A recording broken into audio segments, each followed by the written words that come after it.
अभी तक हमने देखा कि हेन यूनवो को बताती है कि मैं तुम्हारे घर के बाहर थी, मुझे नहीं पता कि मैं वहाँ पर कब और कैसे पहुँची, लेकिन मैं बहुत ही ज़्यादा डर गई थी। और उसे रोता हुआ देखकर यूनवो हेन के पास आता है और उसे हक कर लेता है और साथ में उसकी आंखों से भी आंसू आ जाते हैं। और फिर वो हेन को वहाँ से ले जाता है और बारिश लगी हुई होती है तो वह एक पेड़ के नीचे आकर बैठ जाते हैं। यूनवो उसे कहता है, लेकिन तुम यहाँ पर अकेले आई क्यों थी? तो हेन उसे कहती है कि मुझे मिसू ने मैसेज किया था कि पापा इलेक्शन हारने वाले हैं क्योंकि दूसरा कैंडिडेट यहाँ पर लोगों को खाना खिला रहा है, तो बस मैं यहाँ पर लोगों को ट्रीट देने के लिए आई थी ताकि पापा को हारना ना पड़े। यह सुनकर यूनवो स्माइल करता है और कहता है, क्या सच में तुम इस वजह से आई थी? हेन कहती है कि हाँ।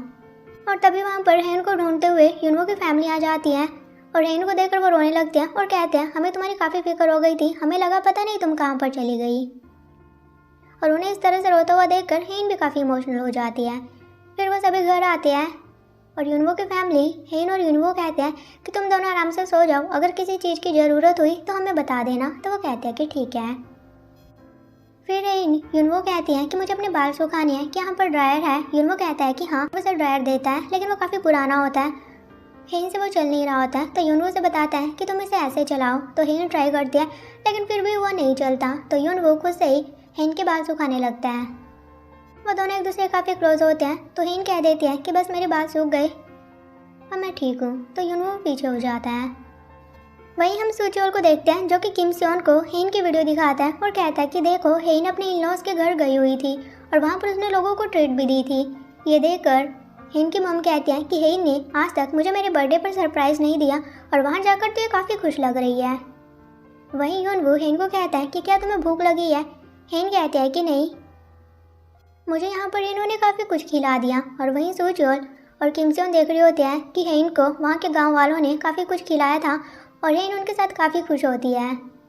फिर हम यूनवो की फैमिली को देखते हैं और वो कहते हैं कि वो दोनों अभी देखने में बिल्कुल ठीक लग रहे हैं, तो डिवोर्स की बात किसी को भी पता नहीं चलनी चाहिए। और वे एक दूसरे से पूछते हैं कि तुमने किसी को बताया तो नहीं? तो बेगडू कह देता है कि मैंने अपने दोस्त योंग सोंग को बताया। यह सुनकर उन्हें काफ़ी गुस्सा आ जाता है। उसके बाद बेगडू योंग सोंग से मिलने के लिए जाता है और वो कहता है कि यूनवो की डिवोर्स वाली बात तुमने किसी को बताई तो नहीं? तो वो कहता है कि वैसे तो किसी को नहीं बताई, लेकिन अपनी मॉम को बताई है। यह सुनकर बेगडू कहता है कि क्या तुमने उसे क्यों बताया? योंग सोंग कहता है, तुम्हें तो पता ही है ना कि मेरे पास उसके अलावा कोई भी नहीं है, हम एक दूसरे को सारी बातें शेयर करते हैं और तुम्हें तो मेरी मॉम की कंडीशन के बारे में भी पता है। और फिर हम उसकी मॉम को देखते हैं, उसकी दिमागी हालत बिल्कुल भी ठीक नहीं होती, वो सब कुछ भूल जाती है। तो योंगसंग बेगडू को कह रहा होता है, तुम चिंता मत करो, इन्हें बताना और ना बताना एक ही बराबर है। तो बेगडू से कहता है, वैसे हमें गलतफहमी हो गई थी, यूनवो से डिवोर्स नहीं दे रहा था, वो दोनों तो एक दूसरे से काफ़ी प्यार करते हैं। और वहीं है यूनवो कह रही होती है कि मैंने इतना कुछ खा लिया, मुझे तो लग रहा है कि कहीं मैं मोटी ना हो जाऊं। इस पर यूनवो स्माइल करता है और कहता है कि ऐसा कुछ नहीं होगा। और तभी वो देखता है कि हेन के घुटने और हाथ पर चोट लगी होती है, तो उसके घुटने पर बैंडेज लगाता है, फिर हाथ पर भी लगाने लगता है। फिर हेन अपना हाथ देखती है और यूनवो को बताती है कि लाइफ लाइन होती है, लेकिन ये लोगों कितनी लंबी होती है, मेरी इतनी शॉर्ट क्यों है? शायद इसलिए क्योंकि मैं जल्दी ही मरने वाली हूँ।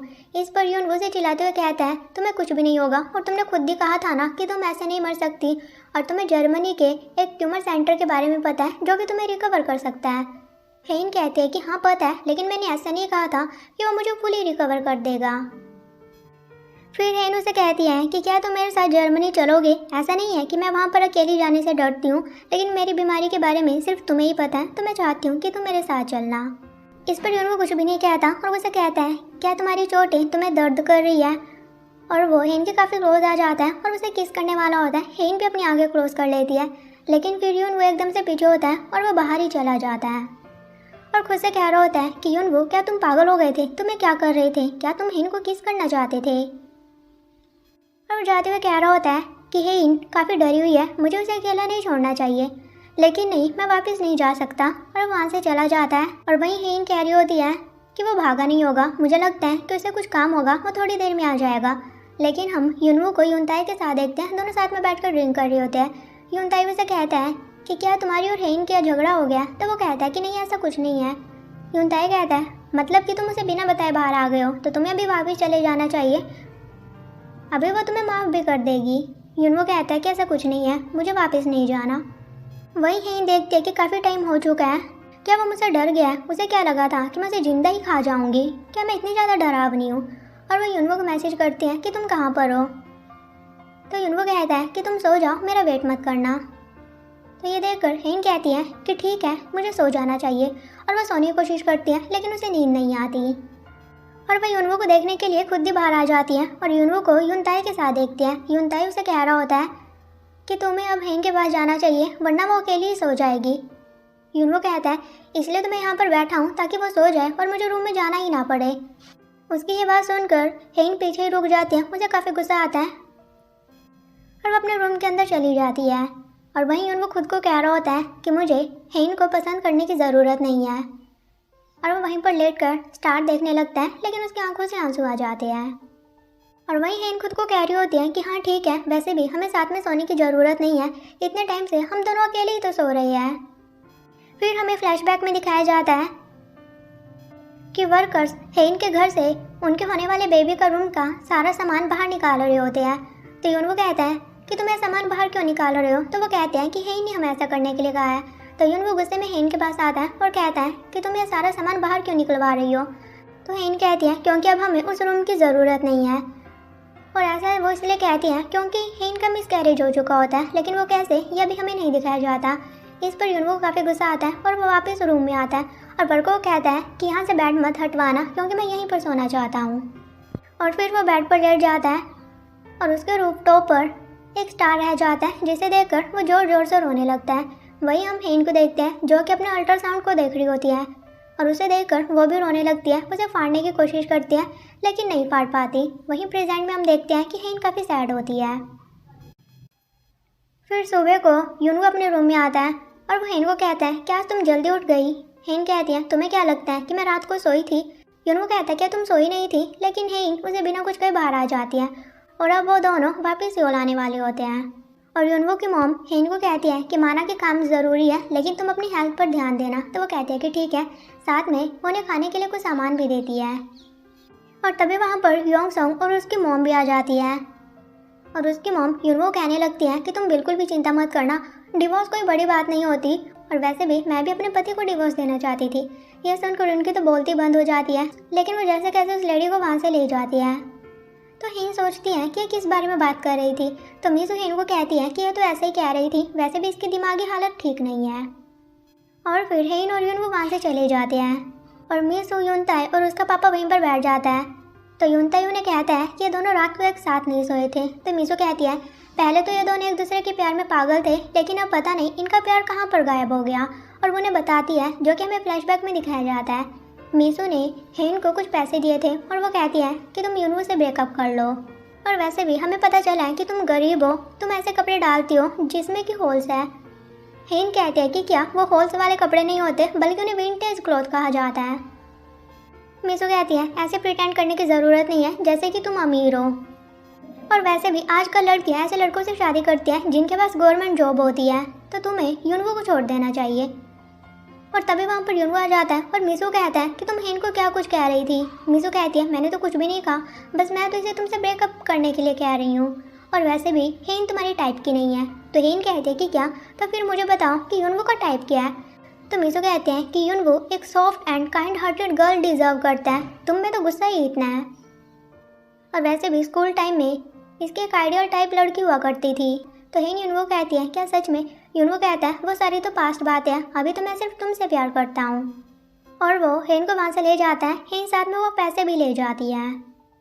और वहीं प्रेजेंट में ये सुनकर मीसू को पापा कहता है कि क्या तुमने ऐसा भी किया था? मीसू कहती है कि हाँ, लेकिन मैंने काफ़ी अच्छा किया। इस इंसिडेंट्स के बाद से वो दोनों एक दूसरे के काफ़ी क्लोज आ गए थे, लेकिन अब पता नहीं उन्हें क्या हो गया है।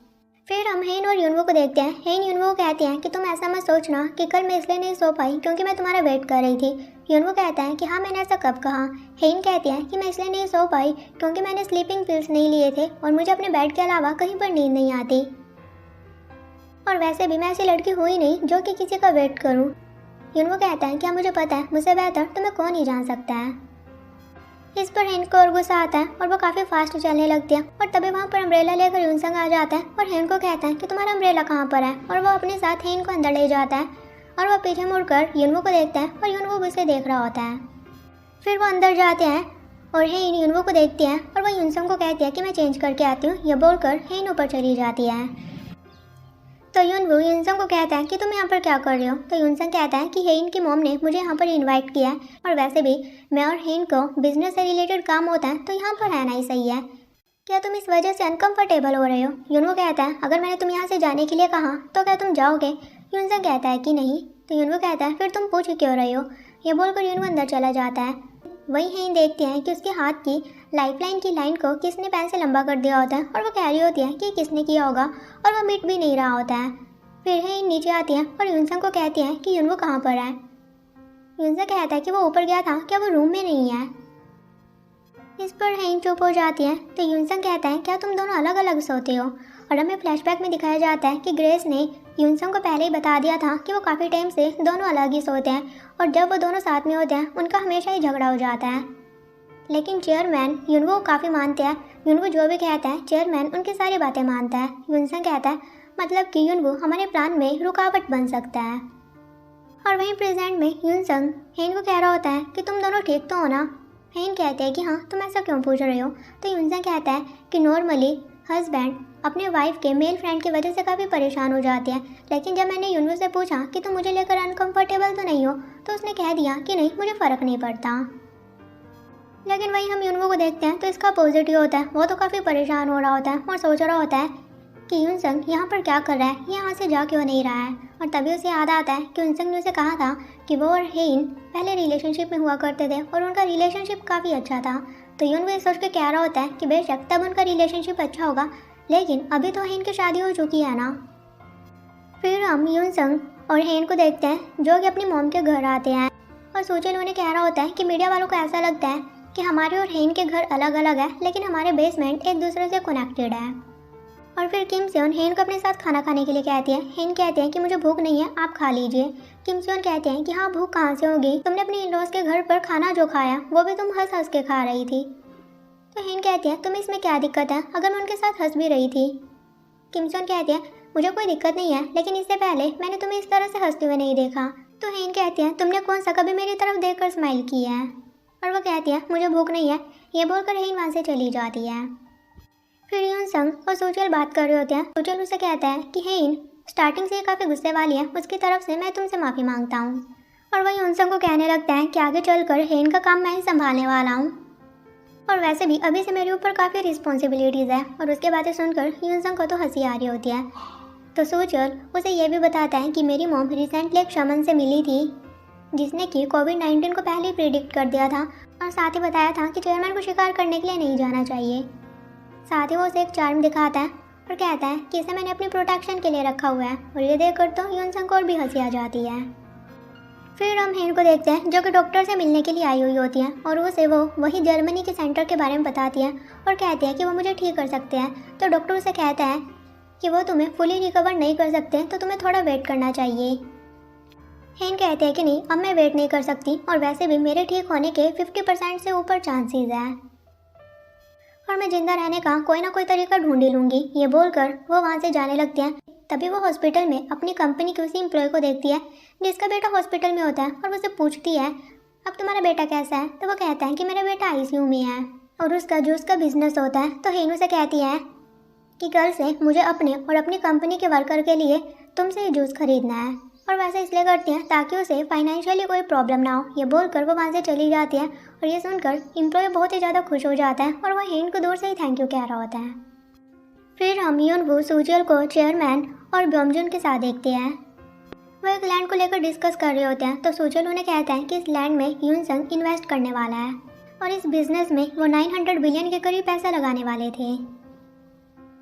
तो यूनवू कहता है कि पहले हमें इसके लिए गवर्नमेंट लाइसेंस की ज़रूरत होगी। तो सूजल कहता है कि इसकी ज़रूरत नहीं है क्योंकि जो लैंड का ओनर है वो अपना ही आदमी है, तो हमें इसकी चिंता करने की ज़रूरत नहीं है। तो चेयरमैन भी कहता है कि हम यूनसंग के ऊपर भरोसा कर सकते हैं। यूनवू कहता है कि वो तो ठीक है, लेकिन लोग कभी भी चेंज हो सकते हैं, तो हमें इतना बड़ा रिस्क नहीं लेना चाहिए और हम इतना सारा पैसा लगाकर इस बिज़नेस को स्टार्ट करने वाले हैं, तो हमें थोड़ा संभल कर ही चलना चाहिए। तो चेयरमैन भी उसकी बात पर अग्री करता है। फिर यूनवू वहाँ से बाहर आता है तो सूजल उसे बात करने की कोशिश करता है, लेकिन यूनवू उसे इग्नोर कर देता है और यूनवू किससे कॉल पर बात कर रहा होता है। वो आदमी उसे एक डैश कैमरा के फुटेज के बारे में कह रहा होता है और कहता है कि मुझे वो मिल चुकी है। यूनवू कहता है कि ठीक है, मैं वो लेने के लिए आ रहा हूँ। फिर यूनवू उस डैश कैम के फुटेज को एक शॉप पर लेकर आता है और कहता है कि इसमें पुरानी फुटेज नहीं है तो उसे वापस आने में कितने दिन लग जाएंगे। तो वो कहते हैं कि 3 या 4 दिन। तो यूनवू कहता है कि ये फुटेज मेरे लिए काफ़ी इंपॉर्टेंट है तो इसका ध्यान रखना। तो वो कहता है कि ठीक है। फिर हम सोलू को देखते हैं जो कि अपने घर के शेफ के साथ डिसाइड कर रहे होते हैं कि चेयरमैन के लिए क्या बनाना चाहिए। तभी वहाँ पर ब्योमजा आती है और सोलू को कहती है कि मुझे पता चला है कि तुम पापा के लिए खाना बनाती हो, लेकिन मुझे तुम्हारे ऊपर भरोसा नहीं है, क्या पता तुम उसमें पॉइजन डाल देती होगी, इसलिए पापा को खाने देने से पहले तुम्हें वो सारा खाना मेरे सामने खुद ट्राई करना पड़ेगा, उसके बाद ही वो खाना पापा के लिए जाएगा। ये सुनकर सोली शेफ को वहाँ से भेज देती है और वो रूम बंद कर देती है और एक वेपन उठाती है जिससे कि वो वहाँ का कैमरा तोड़ देती है। और वो ब्योमजा को कहती है कि 20 सालों से तुम मेरे साथ इस तरह से बिहेव कर रही हो, लेकिन अब ये क्यूट नहीं रहा बल्कि ये बर्दाश्त से बाहर हो रहा है। तो ब्योमजा कहती है तुम्हारी एक डिस्क तो हिल गई है, क्या तुम दूसरे भी हिलवाना चाहती हो। इस पर सोली को गुस्सा आता है और वो ब्योमजा को हिट कर देती है और वो ब्योमजा को मारने लगती है। ब्योमजा भी उसे मारने की कोशिश करती है लेकिन सोली काफ़ी स्ट्रॉन्ग होती है। उसके बाद ब्योमजा चेयरमैन को कह रही होती है कि मुझे सोली ने काफ़ी बुरी तरह से मारा है। तो चेयरमैन कहता है तुम कहोगी मैं तुम्हारे ऊपर यकीन कर लूँगा, मुझे तो लगता है कि तुमने इसे मारा होगा। तो सोली कह देती है कि मैंने इसे मारा है, लेकिन ये मैंने गुस्से में किया है। लेकिन चेयरमैन उसकी बात पर भरोसा नहीं करता और वो सोली को कहता है मैं तुम्हें जानता हूँ, तुम ऐसा कर ही नहीं सकती। यह बोलकर वहाँ से चला जाता है और ब्योमजा को काफ़ी गुस्सा आता है और वो चिल्लाते हुए कहने लगती है कि मैं झूठ नहीं कह रही हूँ। फिर ब्योमजा एक आदमी से मिलने के लिए आती है और उसे सोली की फ़ोटो देती है और कहती है कि मुझे इसके बारे में पता करके सब कुछ बताओ। तो वो कहता है कि ठीक है। फिर हम हेन को देखते हैं, उसके पास यूनसंग की कॉल आती है और कहती है कि हरसीना की टीम मीटिंग के लिए रेडी है। हेन कहती है कि ठीक है मैं बस आ ही रही हूँ। फिर हेन मीटिंग के लिए जाने लगती है, लेकिन तभी उसे हेलुसिनेशन होने लगता है कि वह एक जगह पर पहुँच चुकी है जहाँ पर बहुत सारी बर्फ़ गिर रही है। ये देखकर वो काफ़ी डर जाती है और वो गिरने ही लगती है, लेकिन यूनसंग आके उसे संभाल लेता है और वो हेन को कहता है तुम ठीक तो हो ना। हेन कहते हैं कि हाँ। यूनसंग कहता है मुझे तुम ठीक नहीं लग रही हो, मैं मीटिंग का शेड्यूल चेंज कर देता हूँ। हेन कहते हैं कि नहीं उसकी ज़रूरत नहीं है। फिर वो उसे लेकर लिफ्ट में आता है और वहाँ पर यूनवू होता है और वो हेन को देखकर कहता है कि क्या कुछ हुआ है, लेकिन हेन उसे कुछ भी नहीं कहती और वो दोनों वहाँ से चले जाते हैं। तो यूनसंग हेन को कहता है मुझे ऐसा लग रहा है जैसे कि तुम बीमार हो। हेन कहते हैं कि नहीं मैं बीमार नहीं हूँ, मैं बिल्कुल ठीक हूँ। फिर हेन मीटिंग के लिए आती है और वो वहाँ पर अपने प्रोजेक्ट को उन्हें काफ़ी अच्छी तरह से प्रेजेंट करती है। फिर हम हेन को देखते हैं जो कि डॉक्टर के पास आई हुई होती है। तो डॉक्टर से कहता है मुझे लगता है कि अभी तुम्हें ट्रीटमेंट के लिए जर्मनी नहीं जाना चाहिए। हेन कहती है कि क्यों। तो डॉक्टर से कहता है तुम्हारे वाइट ब्लड सेल्स बहुत ही ज़्यादा कम है और ऐसी कंडीशन में तुम्हारा ट्रीटमेंट नहीं हो सकता, वो भी तुम्हारे ट्रीटमेंट के लिए मना कर देंगे। हेन कहती है आपके कहने का क्या मतलब है कि मुझे गिव अप कर देना चाहिए। डॉक्टर कहता है ऐसा नहीं है, लेकिन तुम्हें वेट करना होगा जब तक WBC की काउंट नॉर्मल नहीं हो जाती।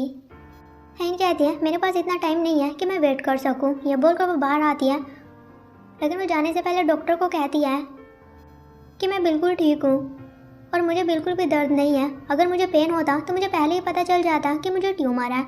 और तभी वहाँ पर ब्योमजा आ जाती है जो कि उसकी बात सुन लेती है। वो वहाँ पर अपना चेकअप करवाने के लिए आई हुई होती है। फिर हेन और ब्योमजा बाहर बैठे होते हैं और अब ब्योमजा को सब कुछ पता होता है और वह हेन को कहती हैं कि मेरी एक फ्रेंड है जिसे कि ब्रेन ट्यूमर था, लेकिन अभी वो बिल्कुल ठीक है, इसलिए तुम चिंता मत करो, तुम जल्दी ठीक हो जाओगी। हेन कहते हैं कि हाँ, लेकिन मुझे इस चीज़ का डर है कि आप इसके बारे में किसी और को बता मत देना। ब्योमजा कहते हैं कि मैं नहीं बताऊंगी, लेकिन क्या इसके बारे में यूनवू को भी नहीं पता। हेन कहते हैं कि सिर्फ उसे पता है। ब्योमजा कहते हैं तुम बिल्कुल भी टेंशन मत लो, तुम्हें कुछ भी नहीं होगा, और उसे हक करके वहाँ से चली जाती है। और वो गाड़ी में अपनी उसी फ्रेंड को कॉल करती है जिससे कि ब्रेन ट्यूमर होता है, लेकिन वो कॉल नहीं उठा रही होती है। फिर वो अपनी दूसरी फ्रेंड से कॉल करके उसके बारे में पूछती है, तो उसकी फ्रेंड उसे बताती है कि उसकी तो डेथ हो चुकी है। ये सुनकर ब्योमजा ज़ोर ज़ोर से रोने लगती है और कहती है कि वो मर नहीं सकती। फिर हम यूनसंग को देखते हैं जो कि चेयरमैन के साथ कुछ हिस्टोरिकल सामान देखने के लिए आया हुआ होता है और चेयरमैन उसे कहता है कि मुझे नेपोलियन फिगर काफ़ी पसंद है और वो उसे एक नेपोलियन की स्टोरी बताने लगता है जिसने कि काफ़ी कम टाइम में इतना बड़ा एम्पायर खड़ा कर दिया था। और फिर हमें फ्लैशबैक सीन में दिखाया जाता है जहाँ पर चेयरमैन अनाथ बच्चों को मोटिवेट करने के लिए नेपोलियन की स्पीच दे रहा होता है और उन बच्चों में यूनसंग भी होता है। और वहीं प्रेजेंट में यूनसंग उसे कहता है कि न्यूयॉर्क में मेरे घर में एक नेपोलियन की फिगर है, मैं आपको उसे गिफ्ट करना चाहता हूँ। ये सुनकर चेयरमैन काफ़ी खुश होता है। फिर हम हेन को देखते हैं जो कि जर्मनी जा रही होती है। ब्योमजा उसे कह रही होती है कि तुम्हें ट्रीटमेंट के लिए वहाँ पर अकेले नहीं जाना चाहिए। मैं तुम्हारे साथ चलती हूँ या फिर युनवो को तुम्हारे साथ जाना चाहिए। हेन कहती है कि वो बिजी है और मैं अकेले ही जाना चाहती हूँ और हेन वहाँ से चली जाती है। फिर हम ब्योमजा को देखते हैं जो कि हेन के घर के बाहर ही बैठकर रो रही होती है। तभी वहाँ पर युनवो आता है और उससे कहती है कि हेन ट्रीटमेंट के लिए जर्मनी अकेले क्यों गई। उसने कहा था कि तुम्हें उसके बारे में पता है, तो तुम्हें नहीं लगता कि तुम्हें उसके साथ जाना चाहिए था, तुमने उसे अकेला क्यों जाने दिया। और ये सुनकर युनवो काफ़ी चौंक जाता है क्योंकि उसे नहीं पता था कि वो जर्मनी जा चुकी है। फिर हम हेन को प्लेन में देखते हैं जो कि अपना फ़ोन स्विच ऑफ कर देती है और युनवो उसे कॉल कर रहा होता है लेकिन उसका कॉल तो लग ही नहीं रहा होता है।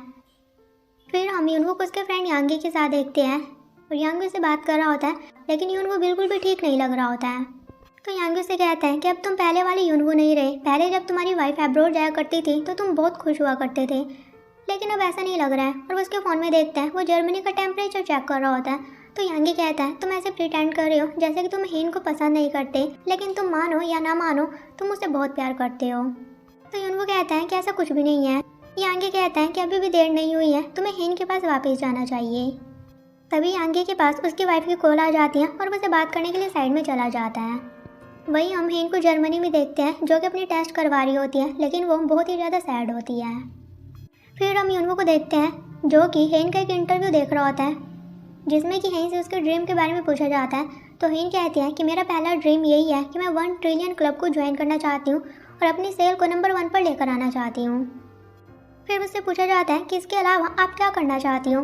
तो हेन कहती है अपना ये ड्रीम कंप्लीट करने के बाद मैं लॉन्ग टाइम के लिए ब्रेक लेना चाहती हूँ और अपने हस्बैंड के साथ ट्रिप्स पर जाना चाहती हूँ, उसके साथ लॉन्ग वॉक करना चाहती हूँ, स्टॉल्स पर खाना खाना चाहती हूँ। मुझे लगता है यही मेरे लिए सबसे बेस्ट होगा। और ये बोलते हुए वो काफ़ी इमोशनल भी हो जाती है। और ये सुनकर तो युनवो भी बहुत ज़्यादा इमोशनल हो जाता है और उसकी आंखों से आंसू ही आ जाते हैं और फिर वो भी भागते हुए जर्मनी जाने के लिए निकल पड़ता है। फिर हम हेन को डॉक्टर के साथ देखते हैं। तो डॉक्टर उसकी रिपोर्ट चेक करके कहता है कि अभी तुम्हारा ट्रीटमेंट नहीं किया जा सकता क्योंकि तुम्हारी वाइट ब्लड सेल्स बहुत ही ज़्यादा कम है, तो जब तक ये नॉर्मल नहीं हो जाते तुम्हें वेट करना पड़ेगा। ये सुनकर हेन बाहर आ जाती है और वो कह रही होती है कि सभी मुझसे वेट करने के लिए क्यों कह रही है जबकि मेरे पास टाइम नहीं है। और वो देखते हैं कि वहाँ पर सभी लोगों की फैमिलीज आई हुई होती है, लेकिन सिर्फ हेन ही होती है जो कि अकेली होती है और वो काफ़ी सैड हो जाती है। फिर हेन उसी जगह पर आती है जहाँ पर वो युनवो के साथ हनीमून पर आई थी और युनवो ने उसे बताया था कि एक ऐसा प्लेस है जहाँ पर लोगों को बिल्कुल भी चिंता नहीं होती। तो हेन खुद से कह रही होती है कि उसने तो झूठ कहा था, मैं तो पहले से इतनी ज़्यादा परेशान हूँ और चिंता तो मेरा पीछा ही नहीं छोड़ रही है। और स्टेयर से नीचे आते हुए हेन काफ़ी ज़्यादा थक जाती है और वहीं पर बैठ जाती हैं और अपने हील से निकालने लगती है और तभी से वहाँ पर युनवो की आवाज़ आती है। तो हेन कहती है लगता है मुझे आवाज़ें भी सुनाई देने लगी है, लेकिन तभी वो देखती है कि सामने से युनवो आ रहा होता है और युनवो से कहता है मैंने तुमसे कितनी बार कहा है कि तुम्हें हील्स नहीं पहननी चाहिए, तुम्हें कंफर्टेबल शूज़ पहनने चाहिए। और वो उसके लिए शूज़ भी लेकर आया हुआ होता है और वो उसके हील्स उतार कर उसे शूज़ पहनाता है। हेन कहती है तुम्हें कैसे पता चला कि मैं यहाँ पर होंगी। तो युनवो कहता है कि मैं हॉस्पिटल गया था, वहाँ से मुझे पता चला कि तुम्हें ट्रीटमेंट के लिए भी मना कर दिया गया है और तुम्हारा फ़ोन भी स्विच ऑफ था और हनीमून के टाइम पर तुम यहाँ पर काफ़ी खुश थी, तो मुझे लगा कि तुम यहीं पर होगी। तो हेन कहते हैं तुमने झूठ कहा था कि इस जगह पर लोगों को चिंता नहीं होती, मैं तो बहुत ज़्यादा परेशान हूँ। वो कहता है झूठ तो तुमने कहा है। हेन कहते हैं मैंने क्या झूठ कहा है। युनवो कहता है क्या तुम्हें याद है जब तुमने मुझे प्रपोज किया था, तुमने मुझे कहा था कि तुम मुझे कभी भी नहीं रुलाओगी और मुझे तुम्हारे ऊपर भरोसा करना चाहिए, लेकिन ऐसा कुछ भी नहीं हुआ। अपनी शादी के दौरान मैं बहुत ही ज़्यादा रोया हूँ और मैं अलग रूम में भी इसलिए सोता हूँ ताकि मैं खुद भी रो कर सो सकूँ। तो हेन कहती है उस टाइम मुझे तुमसे शादी करनी थी, तो मेरे दिमाग में जो आया मैंने तुमसे कह दिया। तो युनवो कहता है लेकिन अभी हम दोनों मैरिड हैं, तो ऐसे टाइम में मुझे तुम्हारे साथ होना चाहिए। ये सुनकर हेन काफ़ी इमोशनल हो जाते हैं और वो रोते हुए कहती है क्या मैंने तुमसे कभी कहा कि तुम्हें मेरी साइड नहीं होना चाहिए। मैं तो हमेशा से ये चाहती थी कि तुम मेरी साइड रहो क्योंकि मैं अकेली नहीं रहना चाहती। और हेन को रोता हुआ देखकर युनवो भी रोने लगता है और कहता है कि मुझे माफ़ कर दो। तो हेन उसके आगे अपना हाथ करती है और कहती है कि मुझे घर जाना है। मुझे लगा था कि यहाँ पर मुझे जीने का कोई रास्ता मिल जाएगा, लेकिन अभी मुझे कोई रास्ता नहीं दिखाई दे रहा है। फिलहाल के लिए मुझे सिर्फ तुम्हारे साथ घर जाना है। तो युनवो हेन को हक कर लेता है और वो दोनों ही रोने लगते हैं। फिर हेन युनवो की आंखों से आंसू साफ करती है और युनवो हेन को किस करता है और यहाँ पर उनका काफ़ी इमोशनल प्लस रोमांटिक मोमेंट दिखाया जाता है। और एपिसोड के लास्ट में हमें दिखाया जाता है जब युनवो और हेन गांव से वापस आ रहे होते हैं तो हेन गाड़ी में सोई हुई होती है। तो युनवो हेन का हाथ देखता है और उसे याद आता है कि हेन उसे कहा था कि उसकी लाइफ लाइन शॉर्ट है, तो यूनवू अपने पेन से उसकी लाइफ लाइन को लॉन्ग कर देता है और ऐसा करके वो काफ़ी खुश होता है। और इसी के साथ ये एपिसोड खत्म हो जाता है। सो गाइस, हम मिलेंगे नेक्स्ट एपिसोड के साथ। Till then take care, bye bye.